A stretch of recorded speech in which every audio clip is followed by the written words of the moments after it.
Hi, I'm John Waterhouse, and welcome to our Summer Prosperity Review. I'm delighted that you're here. I trust there's going to be something wonderful that you're going to learn or receive or remember out of our class today. And I want to start by just acknowledging those people that are in the increased income program that is part of this review. Every day we ask people that are in this program to repeat and recite the increased income treatment. And by doing so and watching the class and being with great intention, seeing more and more things come into their lives that would create perfect health, perfect wealth, and perfect happiness. And through that, we know that people are having exciting experiences. Every week I ask people to send me their stories about what's happened. And we got a couple of great stories this week about people that have been in service to others and have been compensated for it, for their efforts in wonderful ways without ever expecting it. And I had one email from someone who is in the class who tells us that I've been following the Summer Prosperity Program and money has been showing up everywhere. So that's the kind of thing we really like to hear, is that things are showing up everywhere and that the opportunities for having success, having abundance in our lives is all about what we think and how we formulate our lives and our minds. So we do that with this increased income treatment, which is available on the website. If you are not in the program now, there's still time. I know summer is over, but we're going to continue this program for a while and allow anyone else that wants to join in to join us. And if you will download or at least print out the increased income treatment on there and make it a point to say it every day, maybe many times a day, and really accept that that's the truth of yourself, you'll see some amazing things happen. It happens all the time. So let's go ahead and do that. And if you have it or if you know it, say it with me. And I'm going to just close my eyes here and we're going to center on this knowing. I, John, know that God is the source of all supply and that money is God in action. I know that my good is here now. I am so rich and so full that I have an abundance of money to spare and to share today and always. I know that true prosperity includes perfect health, perfect wealth, and perfect happiness. This word, which I speak in faith knowing, now activates universal law, and I accept the results. I bless all that I have now, and I bless the increase. I bless all the others in the increased income program of our class, and I know that we now prosper together in every way. I give thanks for this good, and so it is. And with that, we're going to begin tonight's review. Have a wonderful time, and I'll see you when we're complete. So again, I gotta ask you, are you ready? Yes! Are you ready to have what you want to have? Yes! Are you ready to do what you want to do? Yes! Are you ready to go where you want to go? Yes! Are you ready to buy what you want to buy? Yes! Are you ready to be who you are meant to be? Yes! We're going to do this treatment together aloud. I, Barbara, know that God is the source of all supply and that money is God in action. I know that my good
Impoverished people complain about their failures. Prosperous people share their successes. So why would impoverished people complain about their failures? Because it's not. Well, go ahead and give me a thought, and I'll repeat you what you It's said. not them. They think it's not them. They think it's not them, and they want to justify why their life is the way it is by complaining that life's not working. So, and if you hold that there are failures in your life, obviously that's what you're going to get more of. There's an interesting thing that I learned from the great teacher Carolyn Mace. It's called woundology. She calls it that. Have you heard of this? Yes. It's an amazing idea, and you've all seen it. And when I describe it, you'll know exactly what I'm talking about. So someone says, I'm having a real issue with arthritis in my right knee, and it's really bothering me a lot. And the person they're talking to says, yeah, I'm actually having a problem with my back.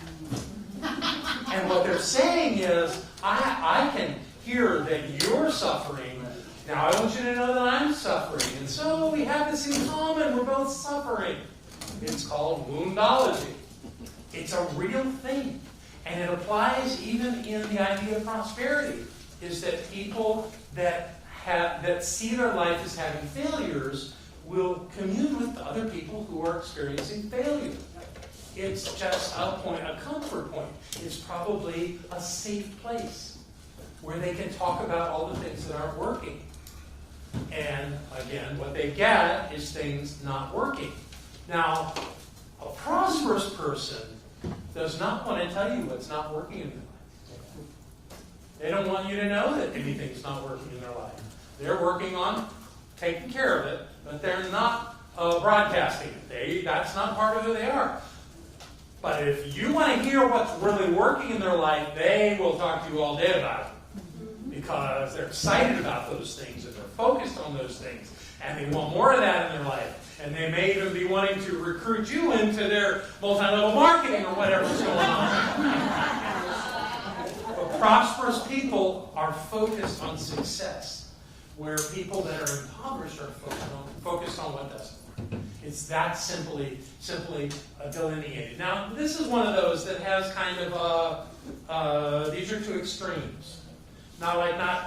There are impoverished people that's all they focus on is what's not working, and they complain about it. And there are prosperous people that only talk about all the good in their life. And then there's a lot of space in between.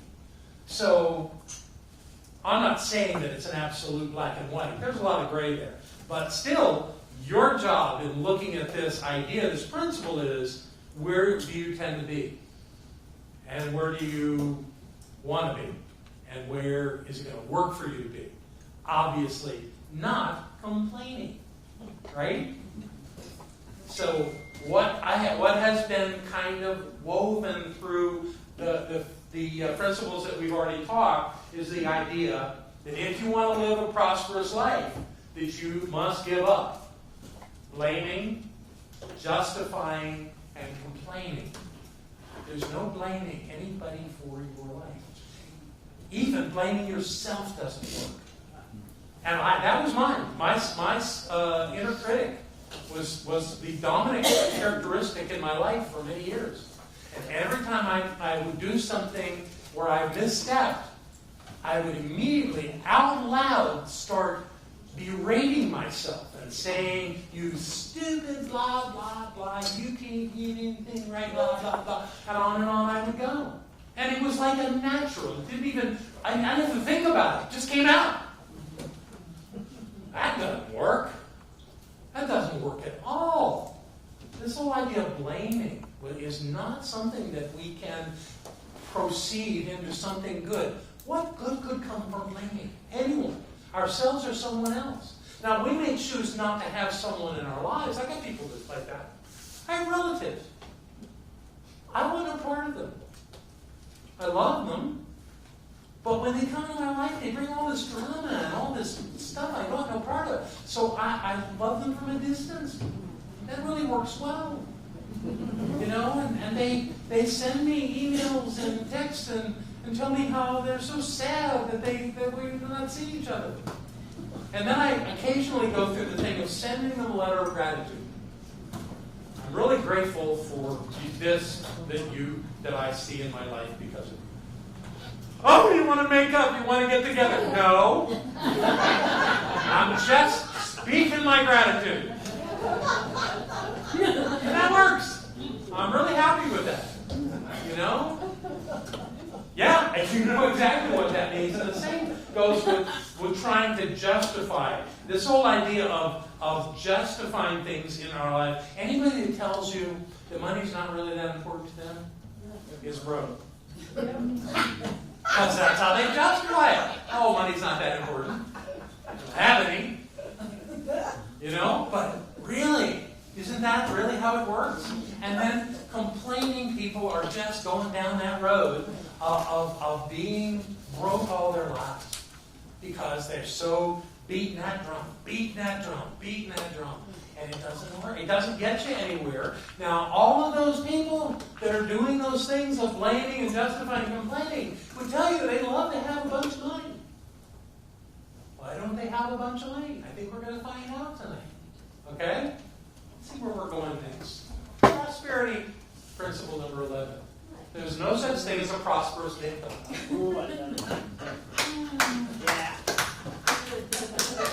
Isn't it true? Did you ever know someone who played the victim role, who had a very prosperous life? I've never known anybody. I've known lots of people that are prosperous, extremely prosperous. And I know some that were moving in that direction in their lives. Not a one of them is a victim.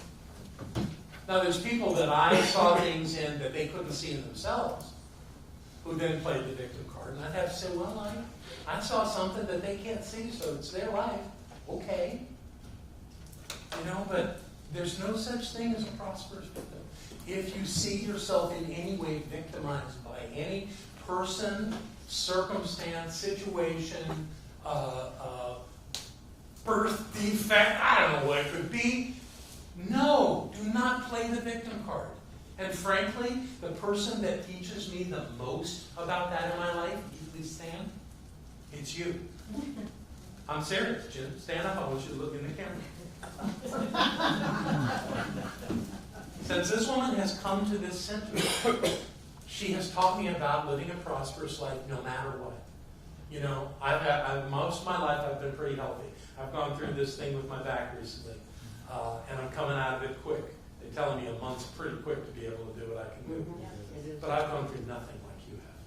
And yet you stand here, you smile, you speak the truth, you're joyous, you're a delight to be with, and now you're a practitioner of our center. Yeah.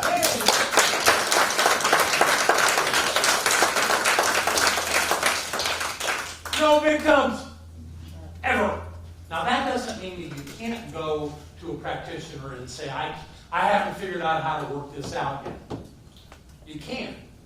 But don't talk about how bad your life is. Don't talk about how horrible it has been to go through what you've gone through. I was doing a little of that with my back, and I realized I don't want to talk about that anymore.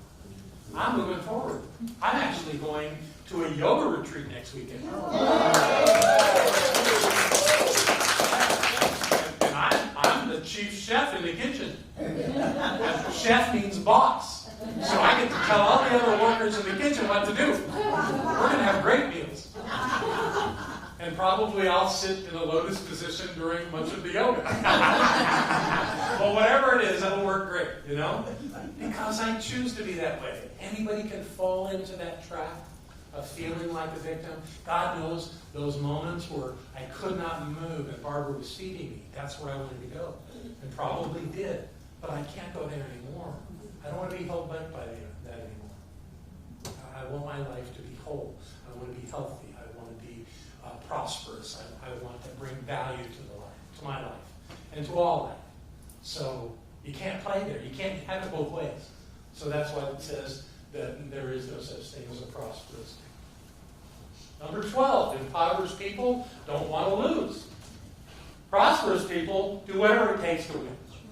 See the difference? Big difference. Big difference. Impoverished people don't want to lose. They're focused on losing. and they're afraid, and they're worried about losing, and they think they're trying to do something to keep from losing, but the focus is all still losing. Wow. When I was at INTA, I happened to meet a guy who works in the healthcare industry, and he's actually studying to be a minister now, and he's working on a project to demonstrate that affirmative prayer actually creates healing in people. And we were talking about Dossie and some of the other people who have done that kind of research. And he said there was, in the last few years, a project where there was supposed to be a double-blind study on people praying for people that had gone into the hospital and that were recovering from some kind of ailment. I didn't really get the details, but he said part of the instructions to the ones that were praying was to say this affirmation every day. And the affirmation was that whatever the malady was they were going through would be, they would recover from it easily. But they focused on the problem. You can't put that in an affirmation. So the results of that was that people were struggling more that were in this study. So they said, well, that proves it doesn't work. It didn't prove it at all. It actually proved it did work. Because they gave them an affirmation that denied the healing that was there. And they were saying it for them there every day, lovingly saying, you can't have your healing. You can't have your healing. You can't have your healing. They didn't heal. Well, I guess it doesn't work. No, that's not how it works at all. That's not where we are. Impoverished people don't want to lose, making lose the operative word. Where prosperous people do whatever it takes to win. Whatever it takes. And that's an important little piece of the puzzle. I'm going to make this work whatever it takes. Because when you go into any kind of venture and you're seeking to have an outcome that works for you, you don't know that's everything that's going to happen. Don't be foolish and think you do, because you get slapped down. But when you say, whatever it's going to take, whatever I have to do, I'm going to get this thing that I want, you're telling the universe it's yours. That makes the difference. That is the defining difference to winning. I'll do whatever it takes. Reminds me of Tiger Woods. And I'm sure that lots of golfers do this, but Tiger Woods, when he was the #1 player in the world, when he could nail a drive right down the center of the fairway and do eagles virtually every time he went out and did 18 holes. He just was this phenom. He could do that. But what did he do every morning? He got on the putting green for hours. Hours. And on the driving range. For hours. But he was already the best in the world. Why did he do all that? Because he wanted to stay the best in the world. And looking at that life, that very interesting life of Tiger Woods, phenomenal athlete. And look at what happened when all the craziness showed up in his life. Totally distracted. Golf is a mental game. Everybody knows that. Every game is a mental game. But in particular, you can see it in golf. He could not drive that ball or putt the way he could before when all that stuff was distracting him. He forgot who he was. It took him a while to recover. He won one of the grand tournaments this year. I think he won Augusta. Fantastic. He knows how to do that. He didn't win any of the other ones, but he won that one. And it reminded all of us of his greatness. And that works. And anyone can do that with that level of whatever it takes. Mary has a thought. Hold it up, okay? I just wanted to say that's like whatever it takes and all, because it was 16 years for us always talking about our house and our dream community. And we thought we had to create it, but we didn't. Somebody else did. And We didn't have to build it, but you had to create it. We had the vision, and we kept it for us. So it goes, whatever it takes. never gave up. You certainly created owning it. Yeah. And it doesn't really matter how long it takes. That's kind of part of the deal, too. If you start, I mean, most people that teach goal setting will say by a certain date, and that's nice. But yeah, it doesn't really matter.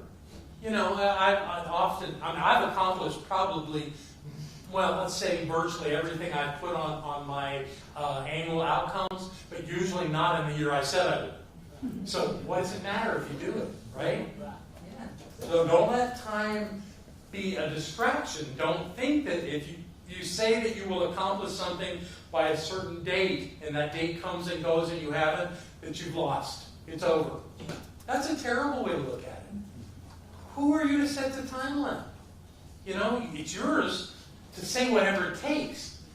And that goes with as long as it takes. And if you're clear that it's yours. And it will show up at exactly the right time in exactly the right way from your efforts. Now, I'm not saying just, you know, make grand statements and then sit back. You got to follow up on it. You got to do whatever it takes. And when you do, you are moving toward it, and it is very much moving toward you. Okay? You got this one, right? Okay. 13. Impoverished people want to be rich. Prosperous people are committed to their success. Huh. Who's heard of the 10-10-80 plan? 10-10-80. One person. Two. Let me tell you about the 10-10-80. 10% tithe, 10% savings, 80% pay your bills. Oh, but what if I can't pay my bills on 80%? Then make more. Because you can. You always can. This idea of anything being limited is ridiculous. Life is malleable. Income is malleable. Oh, I can't. This is what I make. This is my Social Security check. No. So that means you sit and wait for the government to send you money? Or do you use your time to generate activity and flow and interest and value? Anybody that sits back and receives any kind of money from the government and says, well, that's it, I'm on a fixed income, bores me to tears. Don't do that. And I don't know of anybody in the room that does it, so I'm not looking at you. I'm just knowing there's a better way to be. Do something that generates something for you, and you can do it. You can start as a volunteer and turn it into some kind of skill set that you actually make some money on. Really, whatever you're doing, you can up-level it. You're never at a fixed income. You know, the whole idea of serving in restaurants, I've always found fascinating. That some people, you know, there's that weird income they make from the restaurant, which is nothing. No, not tips. I'm talking about the money they get from the restaurant. Yeah, right. That's not it.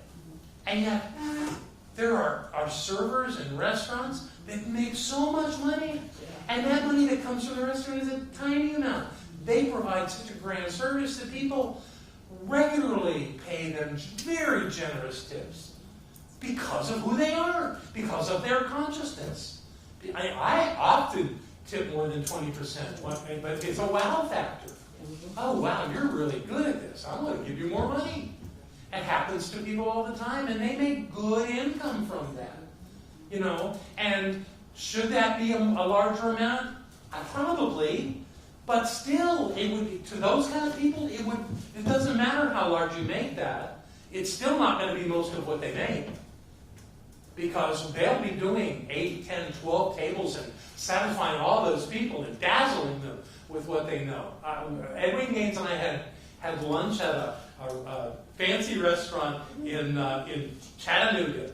And she and that server they were like back and forth because they're both comedians. And it was like being at a comedy show, watching these two go with each other. It was fascinating. And did I tip him? Generously? You bet I did. That was a performance. I loved it, you know? So that just is one example of how there's no such thing as a fixed income unless you fixed it. And frankly, if you fixed it, you broke it. Okay. Prosperous people are committed to their success. What do I want to say about commitment? I have a lot to say about that. Well, let's talk about the people that want to be rich. Yeah, except. I love that one. Except. Here are some of the exceptions that I found in life. What if I got rich and then I lost everything? What a failure I'd be.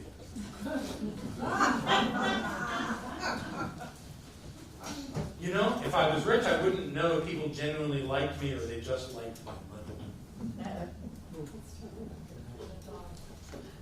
If I was in the highest tax bracket, I have to pay half of my money to the government.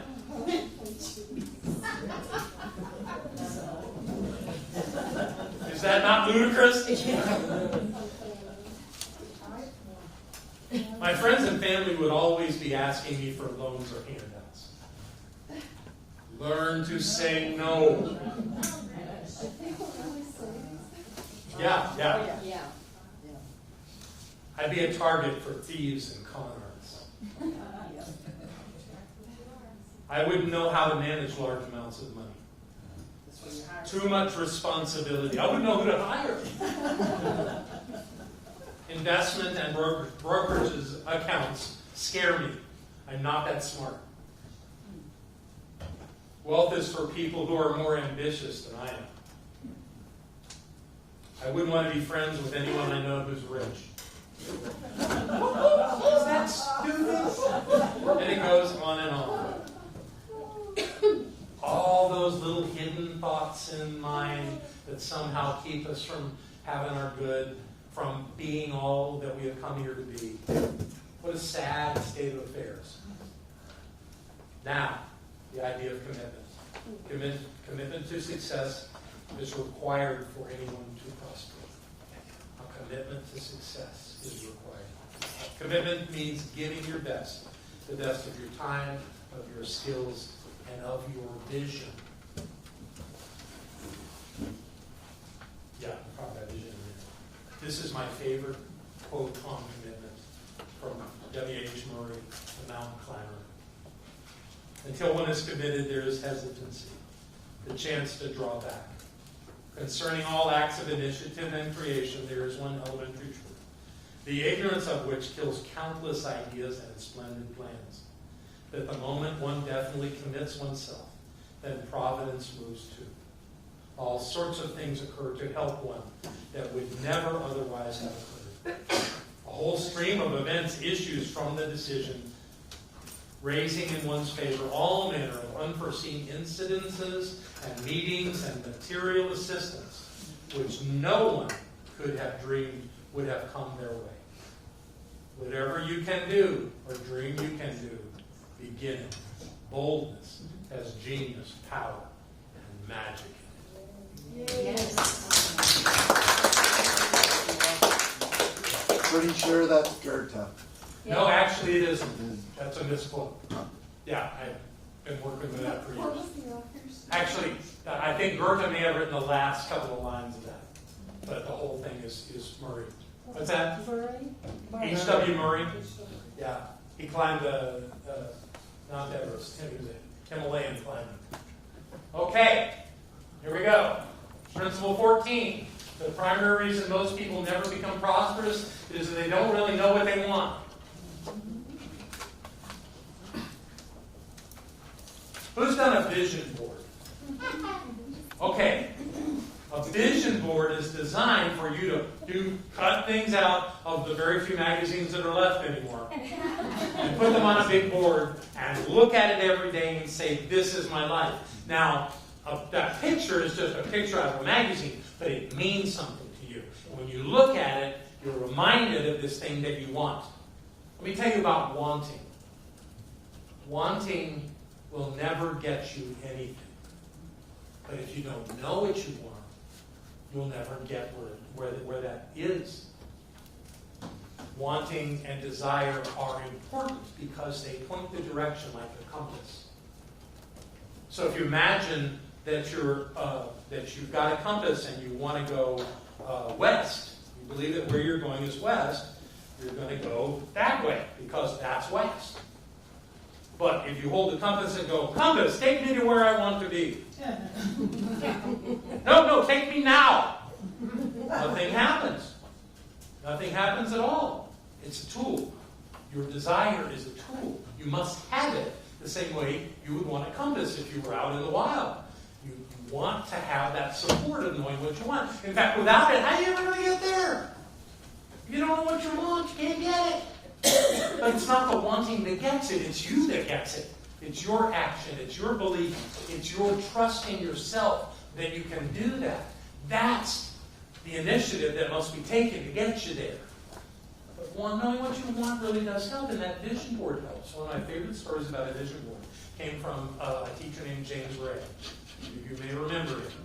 He was very popular for a while. And he made a vision board. And one of the things he wanted was a big house. And so he put a picture of the big house on his vision board and the other things that he desired in his life.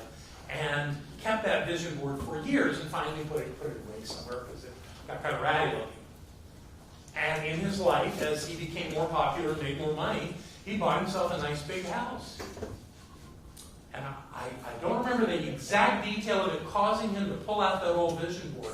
But when he did pull it out, what he saw was that he had bought the house that was in the picture. His son pointed it out to him? Yeah. Dad, that house on the vision board? Yeah, that's the house.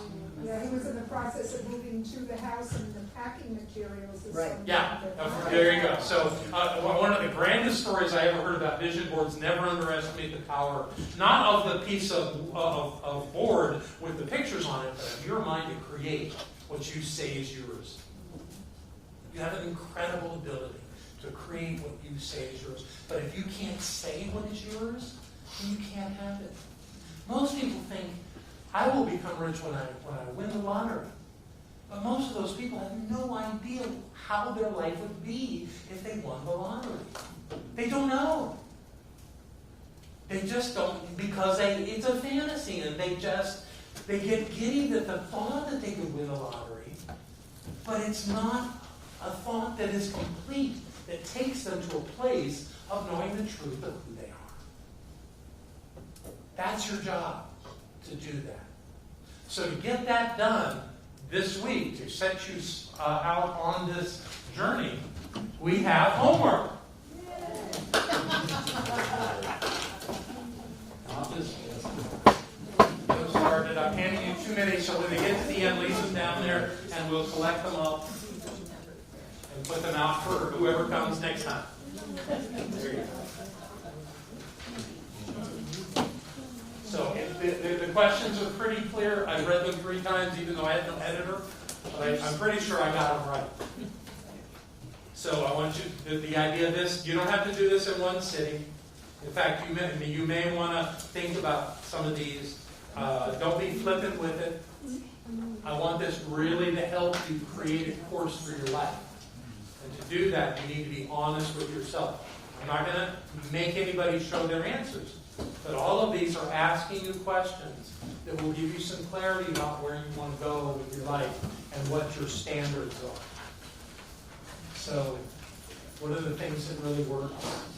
Is playing big. So don't be afraid to play big in this work. So who learned something tonight? Thank you. I did my work. Barbara, I'm going to hand this back to you. Dave. Love you guys.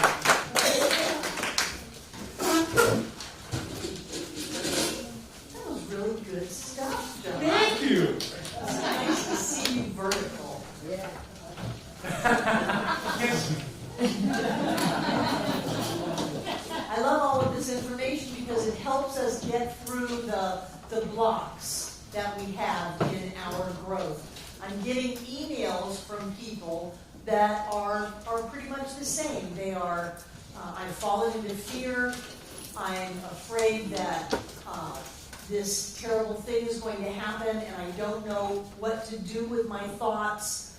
I'm dreaming that something terrible is going to happen. That's the subconscious coming up and trying to, you know, the sabotage of the subconscious mind, trying to get its foot in there so that we're not changing our thoughts. And through all of these questions, what do I do, what do I do, what do I do? I'm panicked, I'm afraid, I'm stuck. It's all the same answer. You have to stop thinking about what you don't want. And you have to force yourself to think about what you want.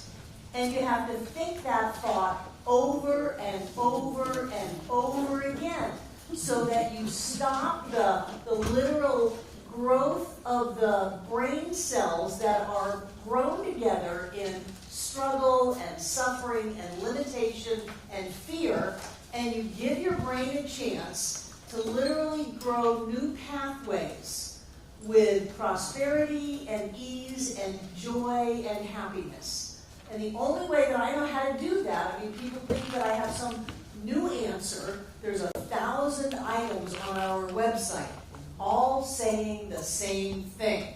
I said it 10 years ago, John said it 10 years ago, we said it last week. It's all the same thing.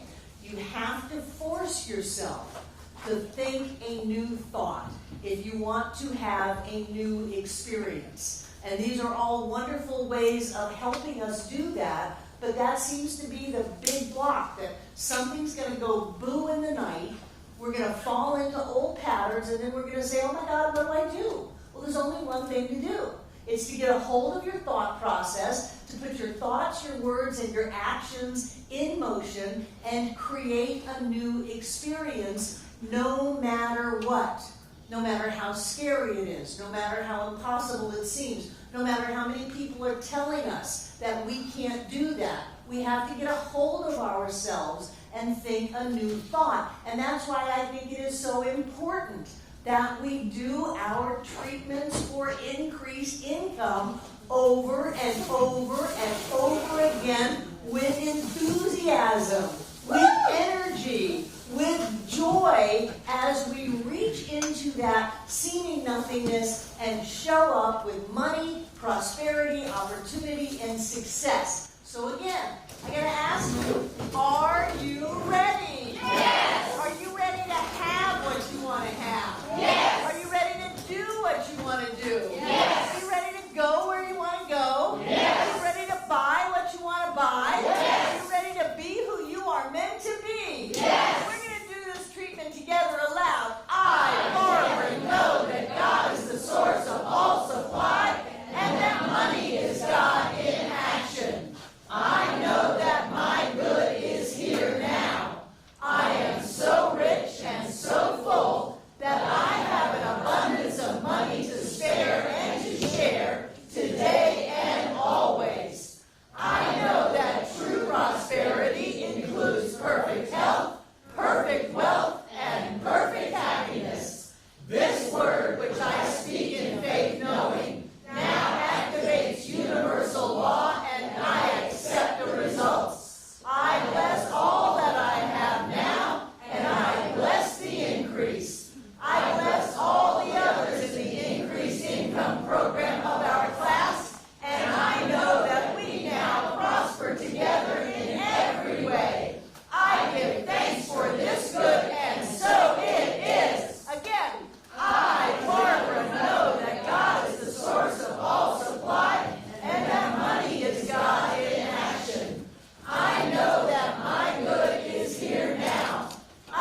Hi, this is John, and I'm knowing that you had a great time with tonight's lesson and that you picked something up that's going to be helpful and useful in your life.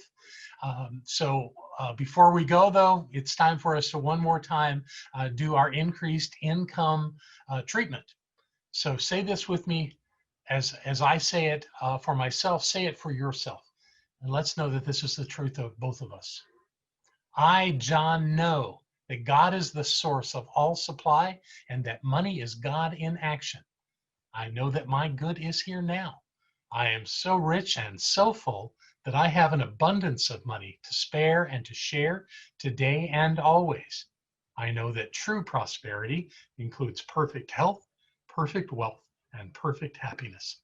This word, which I speak in faith, knowing, now activates universal law, and I accept the results. I bless all that I have now, and I bless the increase. I bless all the others in the increased income program of our class, and I know that we now prosper together in every way. I give thanks for this good, and so it is.